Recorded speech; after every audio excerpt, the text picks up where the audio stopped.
Cancer Healer Center, a new beginning. दिल्लीमध्ये आपला मोठा धक्का. माजी मुख्यमंत्री अरविंद केजरीवालांचा 3182 मतांनी पराभव. भाजपचे परवेश वर्मा ठरले जायंट किलर. दिल्लीत आपच्या मनीष सिसोदियांचा 900 मतांनी पराभव. जंगपुरामधून सिसोदियांना पराभवाचा मोठा धक्का. भाजपचे तरविंदर सिंग मारवाह विजयी. दिल्ली विधानसभा निवडणुकीमध्ये आपच्या नेते आणि मुख्यमंत्री आतिशी विजयी. भाजपचे रमेश बिधुडी यांचा पराभव.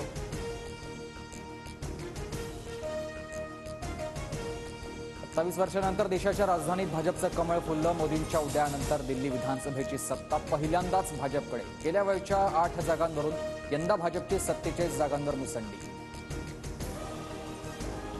पंतप्रधान मोदी संध्याकाळी 7:15 वाजता भाजप मुख्यालयामध्ये जाणार. दिल्लीमधल्या विजयानंतर भाजपच्या कार्यालयात जल्लोष होणार.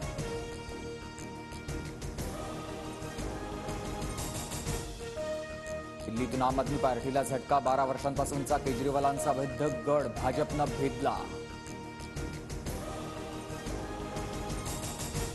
केजरीवालांनी सुरुवातीला चांगली कामं केली, मात्र सत्ता आणि पैशाची मस्ती त्यांच्या डोक्यामध्ये गेली. दिल्लीमधल्या पराभवानंतर अण्णा हजारेंची केजरीवालांवर टीका. दिल्ली विधानसभा निवडणुकीत काँग्रेसचा पूर्ण सुपडा साफ. आतापर्यंतच्या निकालात काँग्रेसला एकही जागा नाही. जी भर के लढो, समाप्त कर दो एक दुसरे को. रामायण मालिकेमधील व्हिडिओ पोस्ट करत उमर अब्दुल्लांचा काँग्रेस आणि आपला टोला. दिल्ली विधानसभा निवडणुकीत अजित पवारांना मोठा धक्का. दादांच्या राष्ट्रवादीच्या सर्वच उमेदवारांचं डिपॉझिट जप्त. पक्षाला नोटापेक्षाही कमी मतं.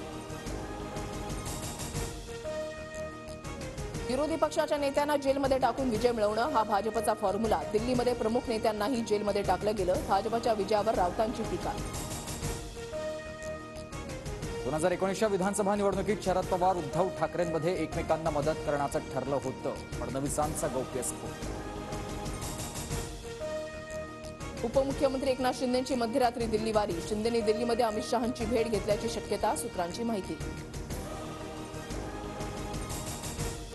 12 फेब्रुवारीला मलंगणावर पालखी सोहळ्याचं आयोजन. उपमुख्यमंत्री शिंदे उपस्थित राहणार, तर ठाकरेंच्या शिवसेनेचे खासदार आमदारही हजर राहणार.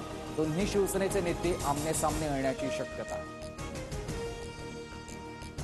आरक्षणासह विविध मागण्यांसाठी मनोज जरांगे आक्रमक. 15 तारखेपासून राज्यामध्ये साखळी उपोषणाचा जरांगेंकडून इशारा. मी हरलो तरी खचलो नाही. पहिल्या नको, शेवटच्या निवडणुकीत माझं मूल्यमापन करा. उपमुख्यमंत्री अजित पवारांच्या टीकेला अमित ठाकरेंचं उत्तर. बॅनर फाडल्यानं कोपरगाव शहरामध्ये तणाव. आंबेडकरी समाजाकडून कोपरगाव शहर बंदची हाक. बॅनर फाडल्याची गेल्या 5 दिवसातली दुसरी घटना.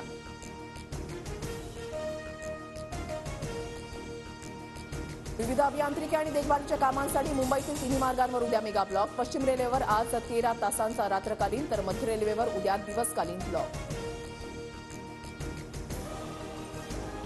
नागपुरात बलात्कारानंतर विवाहितेची हत्या. हुडकेश्वर परिसरामधील संतापजनक घटना. 4 संशयित पोलिसांच्या ताब्यात. म्हाडाच्या मुंबई मंडळातील 629 घरांसाठी 16 फेब्रुवारीला सोडत. पत्राचाळा वासियांची 17 वर्षांपासूनची हक्काच्या घराची प्रतीक्षा संपुष्टात.